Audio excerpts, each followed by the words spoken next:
আজ আমার দেখা কিছু ঠাকুরের পুজো পরিক্রমা নিয়ে চলে এসেছি। এটি আমতা পল্লী কল্যাণ সমিতি। এখানে তুলে ধরা হয়েছে মহাভারতের কাহিনী।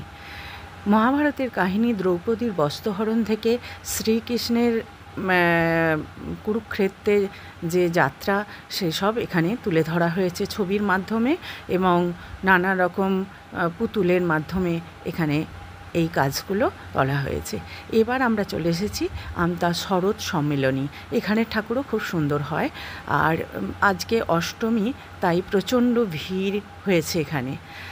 এটি কল্যাণীতে আমরা চলে গিয়েছিলাম পঞ্চমীর দিন। কল্যাণীর ঠাকুর এটি কল্যাণী আইআইটির ঠাকুর। আমরা এখানে ঢুকছি। কল্যাণী আইআইটির ঠাকুরের যেটা বিশেষত্ব হয়েছে যে এই ঠাকুরটি 100 ভরি সোনার গহনা পড়ে আছে। দেখতে পাচ্ছেন আপনারা, দেখুন এত সুন্দর কারুকার্য এবং নানা রকম লাইটের কাজ এখানে হয়েছে।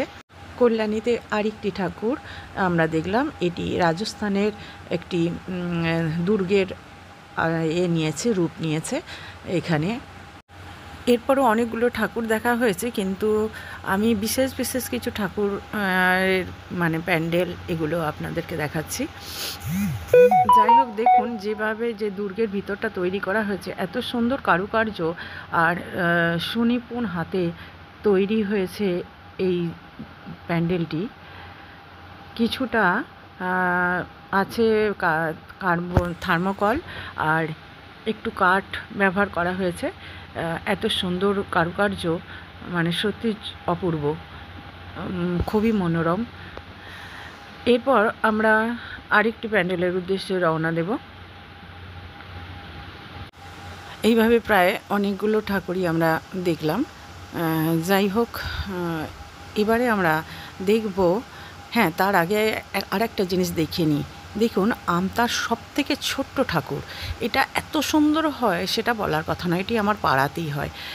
আর এবার চলে এসেছি আমরা হাওড়ায় অনেকগুলো ঠাকুর দেখা হয়েছে। দেখুন ঠাকুরটা এত সুন্দর তৈরি হয়েছে এবং এর প্যান্ডেল এবং সমস্ত কিছুই নিয়ে খুব সুন্দর। এটি মণ্ডল বাড়ির দুর্গাপুজো। সত্যি দুর্গা মণ্ডপ খুব সুন্দর হয়েছে, আলোকসজ্জা। এটি একটি মঠের পুজো। এখানেও পাট দিয়ে আর দড়ি দিয়ে আর নানা রকম কাশফুল এইসব দিয়ে এত সুন্দরভাবে তৈরি করেছিল প্যান্ডেলটা। সত্যি খুবই মনোরম এবং মা দুর্গার থেকে তো চোখ ফেরানোই যাচ্ছে না। সব মিলিয়ে সত্যি অপূর্ব। এবার হাওড়াতেই আর একটি ঠাকুরের কাছে চলে এসেছি আমরা। ঠাকুর দেখতে কে না ভালোবাসে, আমরা সবাই ঠাকুর দেখতে ভালোবাসি, কিন্তু এত বেশি ভিড় আর এত বেশি হুইসেলের আওয়াজ দেখলে যেন মাথা ফাতা ধাঁধিয়ে যায়।